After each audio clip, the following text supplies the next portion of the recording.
Hello, I'm Ryan.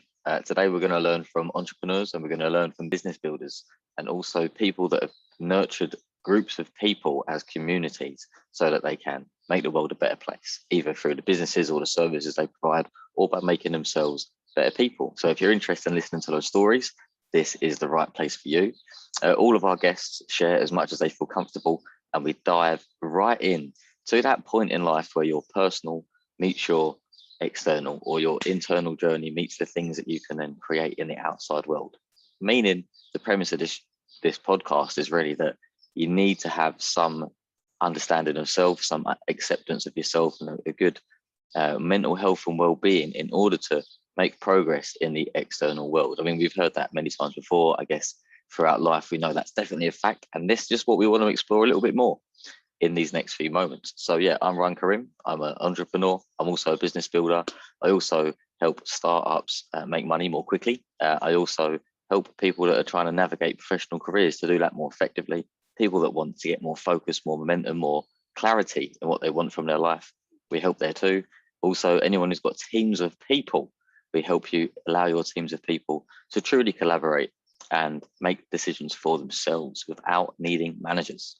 All right, so in this episode, we've got Ashley Pollak joining us. He's a 4-time entrepreneur. He has a business that helps scale ups. He has a business that helps create creative content for some amazing companies, some big brands like the London Underground. He's also got a cybersecurity business and a doorstep gardening business. Quite a weird variety. What a wonderful bunch. No doubt he's going to be also a lovely kind of character that's got many different parts and facets to him. It's very, very wide range of interests he's got there. So stay tuned. In 2 seconds, when Ashley joins, we are going to be speaking to Ashley. All right, see you in 3, 2, 1, peace. All right, wicked. Lovely to meet you, Ashley. We just had a really good chat there before camera. It's nice to start to get to know each other. For those listening, just to catch you up on what we were talking about, we both have happened to find ourselves in Spain in different parts, but for similar kind of reasons. And we're finding some of the same feedback there that might keep us in Spain for a bit longer too. So we were talking about balance and the fact that when you move maybe out of a busy, noisy city, which is definitely where I came from, not having to hear constant noise all the time and be in that sensation where it's just so busy and there's a need to always be on the move. When you can remove all that noise, you get more time for yourself, more time to reflect. And that starts to open up new areas of creativity. So just how's that been for you since you've been over there, actually?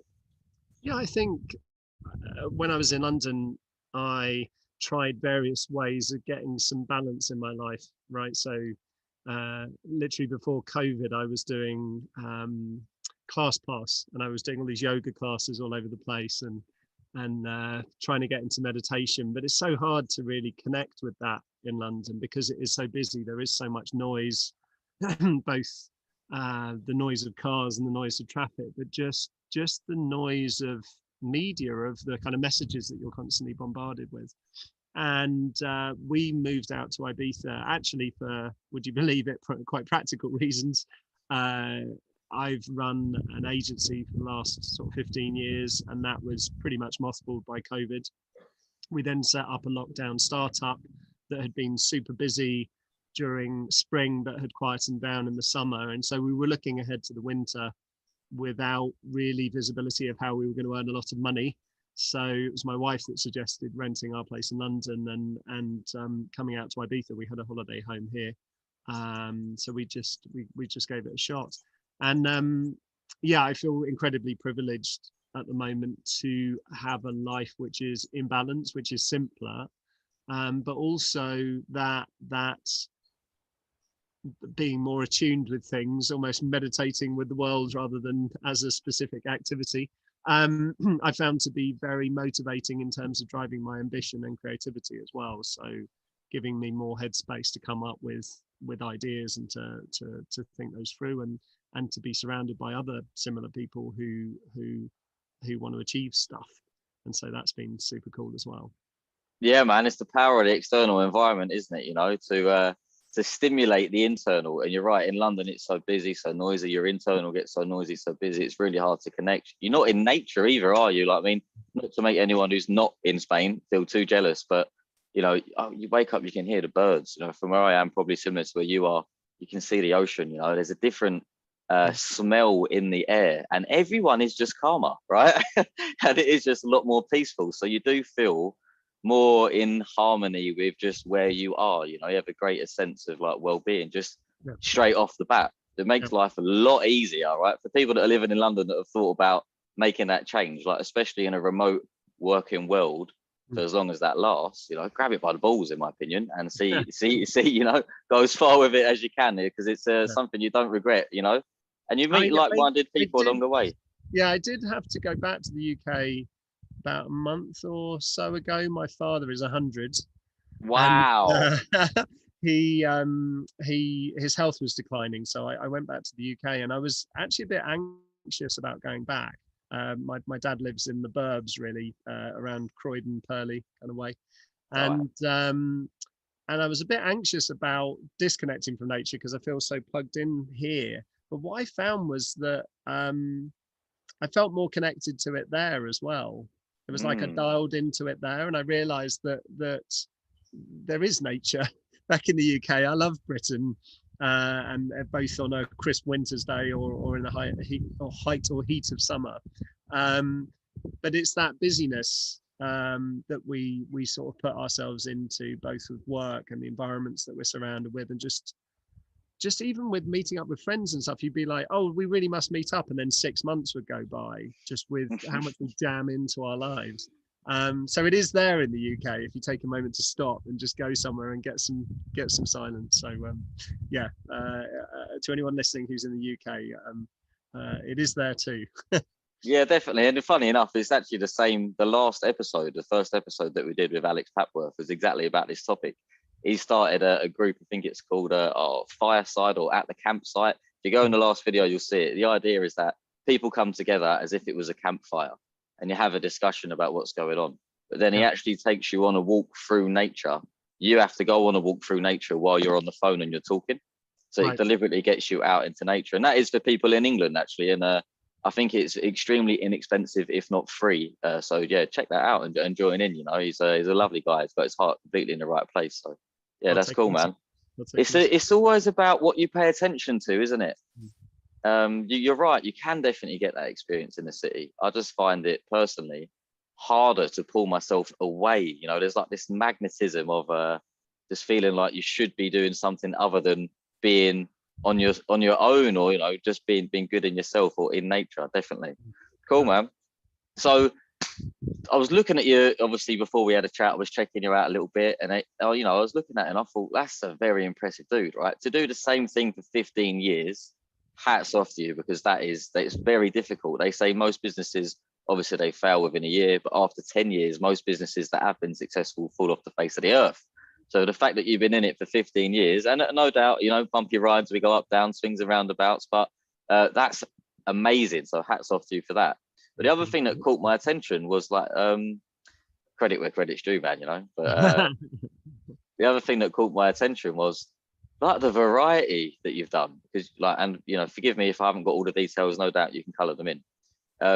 You've got that creative agency that's worked with some massive names like the London Underground and the Royal College of Arts, and a few other big names in there.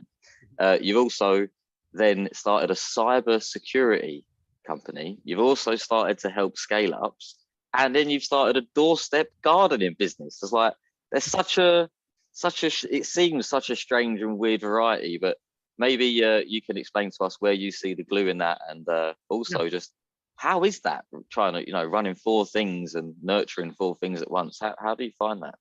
Yeah, so I think the big shift for me that had started to happen before COVID, but it was accelerated by what's happened in the last couple of years now, isn't it?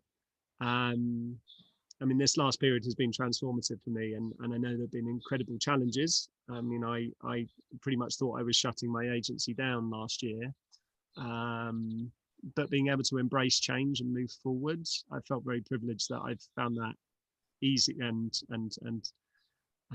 exciting, actually.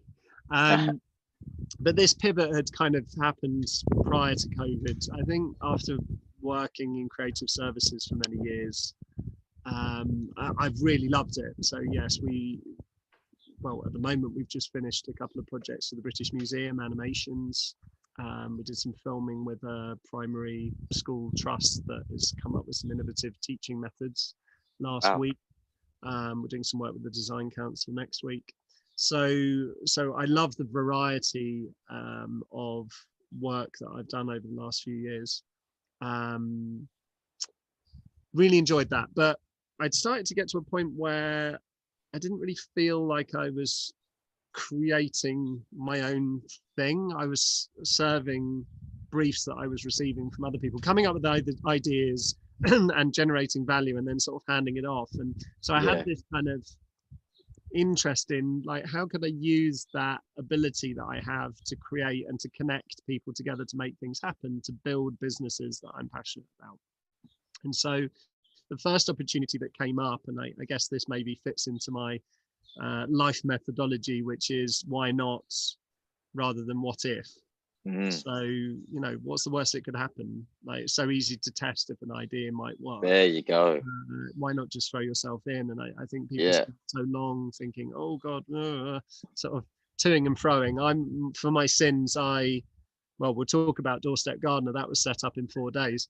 But the first thing that happened was cyber alarm. A good friend of mine, we went to school together. He's an IT director by trade, and he had this idea about building a cybersecurity platform for small businesses. I ran a small business, and we used to go climbing together every week, and we kept talking about this idea over a number of months and months. And then my business got hacked, which Dominic assured me wasn't him. And suddenly I understood what he was talking about. So yeah, I contributed to that business. I'm now a shareholder in that business. I've stepped back from the day to day, but helped with pulling together a software service platform. And then Doorstep Gardener was a reaction to lockdown. Etio last year, I think we had 2 or 3 projects in the whole of last year. I furloughed my staff, then made them redundant, moved out my office, sold lots of kit, and then found myself thinking, well, what do people want at this point? And a few little things came together. A cinematographer that worked for me was delivering fruit and veg in Peckham, and he started 1 week delivering to 4 houses, then 10, then 20 and 30. So that was scaling up. I remember talking to Phil about that. And then someone put a post on our street WhatsApp group with someone selling plants. And it was really uninspiring. It was like, we'll get you plants. We can't really tell you what they are, but we'll get you some plants. And there was stuff in the press at the time about plants going to waste and the challenges of the industry. And my wife was the former head of marketing at Wyville Garden Centres. A good old friend of mine has been in horticulture all his life. And so I thought, there must be something in getting plants to people. So I mentioned it to Justine. This was like on a Tuesday. We rang Jonathan. I said to Jonathan, where are these plants being grown? He said, oh, down the road from me. He lives in Chichester. So he knew all the growers. That was on Tuesday. We then stayed up late 2 nights building a website just on Squarespace. The joy of the openness that we have to technology that enables us to do things in a professional way very easily. Friday, we spoke to the growers. Saturday, Justine just sent some messages on street WhatsApp groups. We shared it with friends. And by Monday morning, I think we had like 240 orders. Wow. We ended up doing 900 deliveries in 8 weeks. So we had 6 Wow. driving around London. So it was incredibly exciting to see that I could take an idea and it could turn into something like that just by actually just going with it. And I think had we waited just literally a couple of weeks, we'd have made half as much money. If we'd have started 2 weeks earlier, conversely, we probably would have made double the money. So I think it was very much a case of seeing an opportunity, grasping it and running with it. And now as we come into our second year, we've carried on delivering as we did last year at a much lower scale. It was a unique opportunity that has gone now. But I was one of the drivers and delivering to probably 300 doorsteps all across London. I talked to our customers and realized that there was a bigger opportunity here. And that's now where we're shifting the business to. making professional garden design more affordable, and then we're still coming up with a name, but kind of planting planning. So basically, give us all the measurements for your garden if you've already got a garden design, and we'll help you select a collection of plants that you'll like or you'll love. Yeah.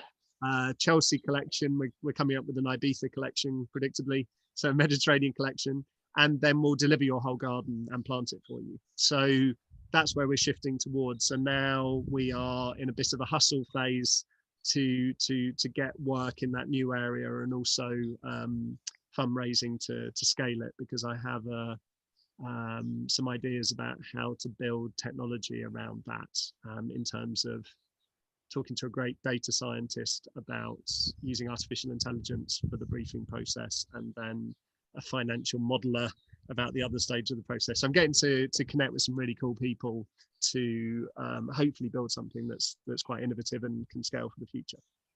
Nice. There's a lot there. What I love most about it is that, you know, the key secret in business is to literally go with what your customers want, right? And the more you can understand your customers, the better. And the bigger the problem you can solve, they say, obviously, the more you're going to be valuable to them, the more you're going to stay in their lives, the better the recommendations, and maybe also the higher the price tag, the higher the margin that you can also create for yourself, because it's of bigger value to them. It's a bigger problem that they want to solve. Yeah. So going from give me some plants to help me design my garden sounds, you know, very logical, very normal. The one thing that surprised me, though, if I may, is that, like, why would you stop that first layer? That sounds like a brilliant, like, way of driving traffic. You know, you've got it's amazing. And I guess it's in June, we're coming up to summer. I don't know anything about planting. Maybe it's the wrong season, but there's something else you were talking about there, you know, lots about forming the right team and knowing how to form the right team and being able to sense the right moment, being able to always adapt and evolve and kind of experimenting wisely, right? So there's a lot there, plus your philosophy of, you know, why not instead of what if. And I get that statement. It resonates quite a lot with me. So where did this yeah, I'm sorry, I was going to say that ability to be prepared to let go of stuff that has worked. I mean, I love David Bowie. If you look at his career, David Bowie, however you want to say it, you know, he was prepared to have something that was tremendously successful and then refresh and come up with something completely new. Part of the whole shift with the business is actually going with the fact that my wife and I have moved abroad, and our business partner is really busy. Just generally within horticulture, the whole industry is super busy, and we could build. I have no uncertainty that we could build a really successful delivery business, but that's not the business that we want to build. It's hard to do remotely. When I was on the ground, I could, and I did personally drive to at least 50, 60, 70 customers to sort out problems. And those probably became our biggest advocates. So you can be on the ground, roll your sleeves up, get involved. We can't really do that from here. And so the way that we're shifting the business suits the business that we want to run. And Jonathan, our business partner, he doesn't want to be doing picking of products. That's not where in fact, Justine was listening to a podcast the other day about zone of genius. His zone of genius is his brain and how he strategically connects together stuff within the horticulture industry, not picking plants. So we can partner with people to do that and to do delivery. It does mean that the people we're looking to partner with, delivery is £80. Their minimum delivery is £80. So obviously you're not going to be delivering £40 collections of plants with an £80 delivery charge. You have to go for this whole garden, this bigger scale approach. So yeah, I think embracing letting go is my other big lesson from last year. Don't be afraid of that. And if stuff isn't working, just pivot, move forward. That's a very good point. Being able to let go and being able to know what's right for you as well is also another skill in it. Because as you say, if you were still in England, maybe you would still try and continue that model and maybe it would help. But to be honest, you're the person, and you know, you and your business partners are the people that are running the business. If it's not right for you, if it doesn't feel right for you, it's going to be hard to keep investing that emotion, you know. Yeah. So yeah, absolutely, it sounds like a blinding decision. You're onto an amazing thing by the sounds of it, mate. But what I'm curious about though is this sense of like embracing uncertainty so well and like finding excitement from moving forward. I'm very similar. I just wondered, you know, how did life teach you this lesson? You know, if we zoom out of business for a second, how did life teach you this lesson? Where did you start to learn and adapt those skills? You know, was it something you were born with? Is it something that because if you've had certain, you know, personal situations or family situations, or you grew up in a certain environment where you had to kind of be that way in order to survive or get to the next step? You know, what was it for you? Where did it start? How did you learn this skill of being able to embrace uncertainty so well? I think I've always found it very hard to have a proper job.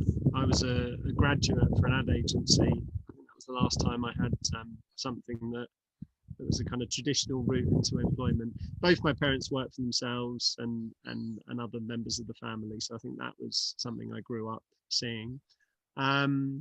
Failures, quite a few failures. And, you know, when you've been in a position where you've got absolutely nothing and everything's gone wrong, that gives a remarkable freedom. That what's the worst that could happen? What's the worst that could happen right now? I've got a roof over my head. I'm in Ibiza. Like, really, I can't be complaining.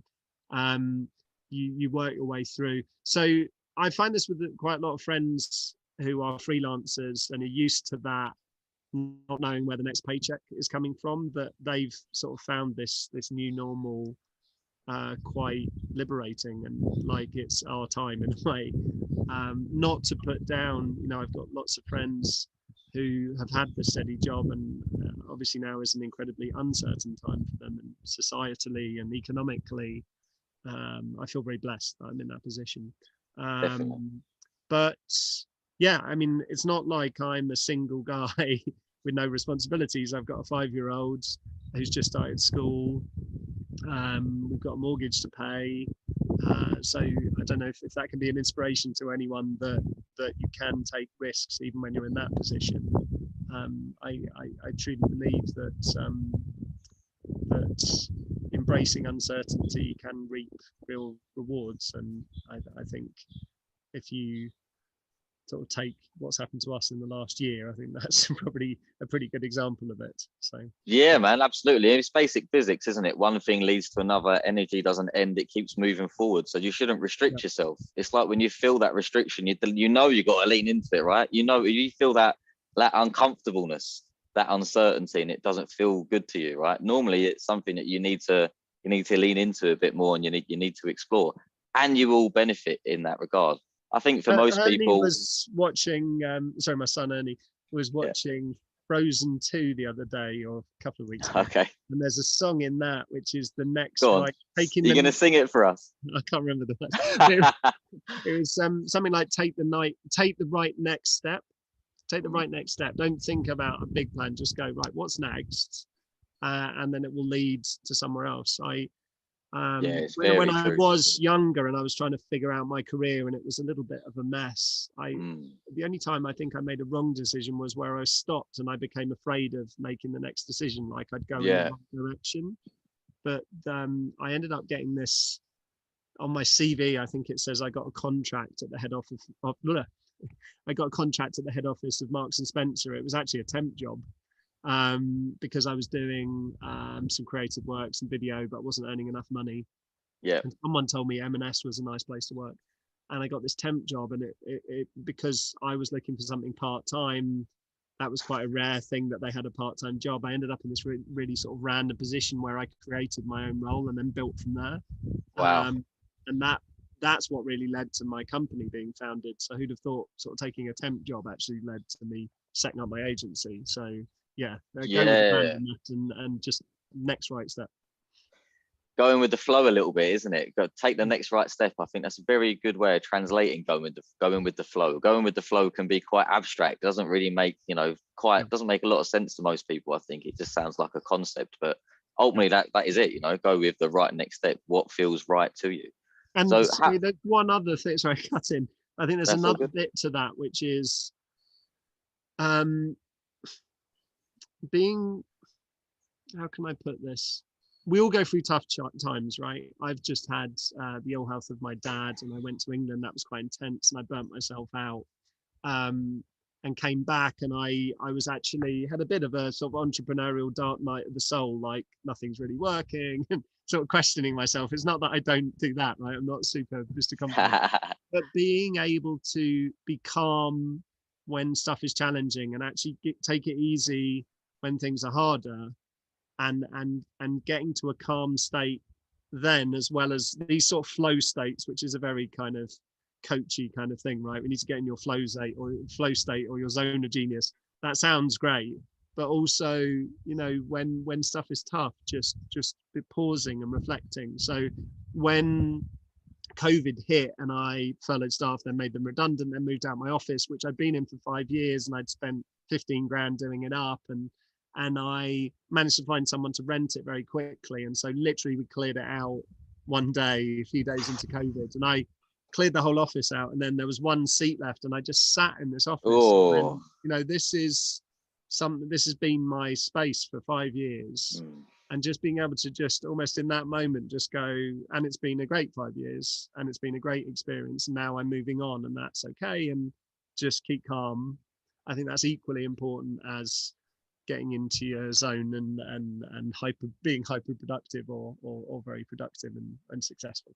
definitely. I think they're the yin and yang, right? They both need to coexist together, really, don't they? If you're in the best possible situation, you can, when you're actually creating your work and, you know, doing the bits you love, you're in that kind of flow state. And, you know, the rest of life is stressful. It can't all be harmonious. Life is tough. You only got to look at nature and it will tell you that, right? Look at the way animals interact. Yeah. Nature is very, very tough. Life is not easy.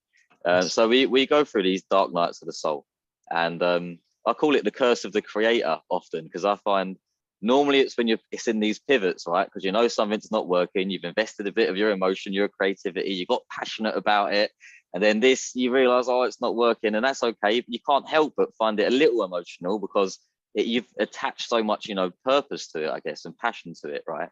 And you've invested your creative thoughts in it. But then, you know, when you allow that to not unsettle you, but you just allow yourself to know, oh, I'm feeling that way, and that's okay, and I should be feeling that way because I invested in it. For me, logic helps. You know, if I can rationalize it, then my emotions feel a bit easier for me. They feel a little bit more detached. Slowing the breath down, meditating definitely helps with all of that stuff. Yeah. And what I find afterwards is, as soon as I've come out of those meditative states and I've calmed those thoughts down, very quickly, it's like I've opened up a new chamber of thinking, you know, and often the solution is now in front of me, and I know where to move next, you know. And little by little, you move forward. We had a similar situation. We realized that CBD was getting very popular, and that many people wanted to take CBD in other forms, right? So you wanted to do it in coffee, you want it in capsules, you want it in oil. It's not all about smoking, and it's nothing to do with weed. It's just about relaxation and alertness, and it's got many healing properties. So we thought we'd give it a go, and we went from having an idea to making money in 6 weeks, and I was very proud of that. So to hear that you did it in 4 days earlier was absolutely astounding to me. I was like, that is incredible. It's about knowing, you know, what pieces of the puzzle you've got available and how you can form teams around those particular problems, isn't it, to make traction. I think that is also a great skill of an entrepreneur. So tell me about like the first team, or the first team that you got together, do you think? With Doorstep Gardener? Just generally throughout your life, when was the first time that you saw yourself as a person who is able to get a bunch of people around the topic and work on it together? Oh gosh, that's an interesting question. The first team I can remember being part of that I thought was a truly great team was when I was at university. I worked for a chain of bike shops. It was a cooperative business, and that kind of methodology and mentality of a cooperative business and how it operates and how everyone's kind of part of this community that are working towards the same goal was really great. And yeah, it was a fantastic university job because I was working on all the marketing brochures and all of the point of sale displays in the shop, but then I was also helping on pumping up people's bike tires on bike rides. But I worked with 2 fantastic guys there, Lindsay and Jed. Jed was the most amazing copywriter, better than most copywriters I've met in my creative career, and he could make bike descriptions sound like poetry. And Lindsay was a super creative visual guy, and so that was a great kind of grounding. Yeah, I mean, in terms of teams, running a creative agency, I've built up some really trusted and loyal relationships, people I've worked with for over 10 years in music composition and cinematography and editing. And so it was really when I started to build Etio, probably the first team was Etio came out of working at Marks and Spencer, I saw an opportunity within M&S. So I was working on this sort of secret project, which was opening home standalone stores, and I was doing research. I was kind of a researcher, and then I got invited back to work on a series of projects which were new business initiatives that M&S were looking at. So one was white goods wedding lists, and one of them was around corporate responsibility. And they had an annual report on their corporate responsibility, and I opened this thing and it just read like a series of films and documentaries. I was like, these are amazing stories and you're not telling anybody about it. And so I pitched this idea, which was doing a series of videos. In fact, my 25-year-old me, I was like, we should do these feature-length documentaries on sustainable fishing and recycling.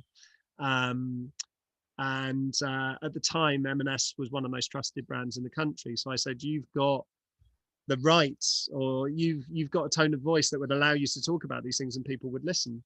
And I built a team. I basically pitched this idea, got the phone list for M&S, and rang the head of marketing, rang the head of internal comms. And so I got this idea, and then built a kind of custom team to pitch.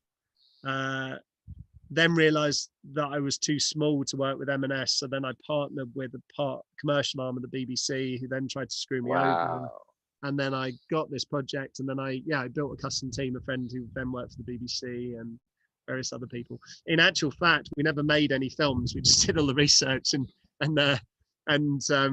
then in fact, after doing that, I was incredibly excited about this idea of brands and storytelling. And it took me quite a long time to get a job after that, because that whole world of content and brands, I mean, that was, like 17 years ago. It didn't really exist. It was a bit before your time. Yeah, so when I left, I went to recruitment agencies and I was like, I know exactly the job I want to do, and it didn't really exist. When I talk about failure, that was the kind of period where I was like, what the hell am I doing? Because I know what I really enjoy, but I couldn't find a way to actually do it. So to go from that level of creative success, I mean, I didn't earn a lot of money, but I'd achieved something and got in, and these exciting meetings to probably a year after that, I was on the dole, Wow. Those extremes. That's what I mean about failure, that I'm like, what's the worst that could happen? I've kind of been through that already. So bit of a journey. Yeah, I know exactly how it feels when you get a team of people together for a social cause, especially when you're working with a big company and you've got that big budget and they've got that brand. I worked for Lloyds Bank, and we did something similar called Discover Your Digital Future.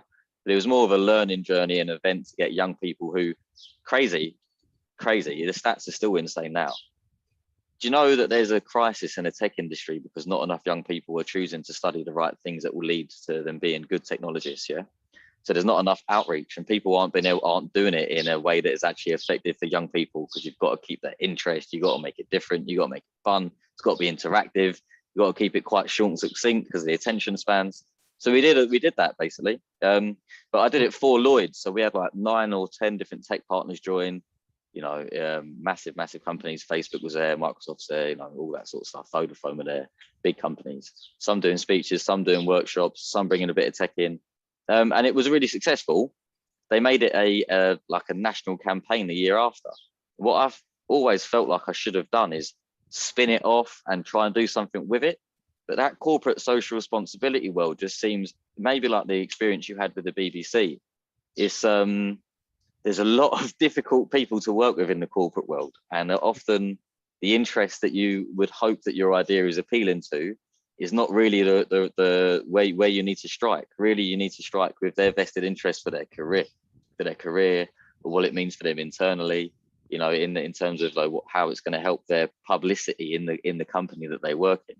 And even then, they're still looking to take it for nothing, right? Even though you're trying to do something amazing in the world. So I hear that. It's a difficult journey, but something you learn so much from, right? How to build a magnificent team of people, get them to care about the work that you're doing. In other words, find something meaningful, know who it's for, and know why you're doing it. Your gardening business that you started, Doorstep Garden, is a fantastic example of that, isn't it? You already knew that there was such a need there was a problem there, you understood who that was for, and because you had all that information up front, in just 4 days you can start turning over some money. So yeah, fantastic. Yeah. One thing I'll go on. No, I was going to say, I was talking to a friend about that today. He's got a few ideas, and that kind of lean startup methodology of just doing the basic version of something.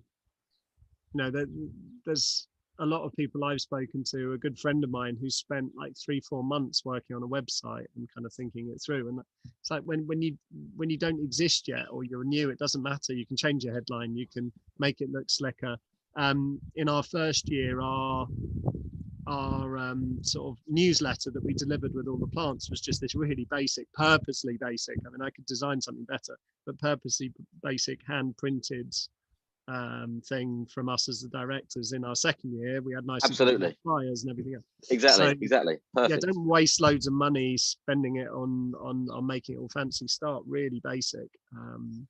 Just get it out there, that's the thinking that comes from the software world, which is a lot where lean startup comes from, is like making technology companies expand really quickly. And it's a lot about how teams work, it's about how leadership works, and it's also a lot to do with how you approach problems, business problems, and just do enough. Basically, you don't have to gold plate it, you don't have to shine it up, you don't have to buffer it up. The main thing is that you start interacting with your customers and you start learning from them and you start engaging with them, and you can learn what they want. So it's often about experimentation, isn't it? And you have to decide what you think it is that you're trying to do, what you think the impact of that is going to be. Then you've got to give it a go, and then you get your feedback. So it's about trying to craft these experiments that you can learn from quickly, isn't it? So how do you approach that situation? Because it's something that, I work with many executives, leaders, small business owners, even people and life strategies are the same, right? You have to think about what it is you're thinking you're trying to do, test it out, see if it has helped your life, right? The feedback we're getting in Spain is that this is golden, let's keep going with it, right? But how do you approach that for your businesses? How do you approach making sure that you can learn quickly? Yeah, I think that's with Doorstep Gardener and with this change that we're making, I'm blessed with the fact that we've got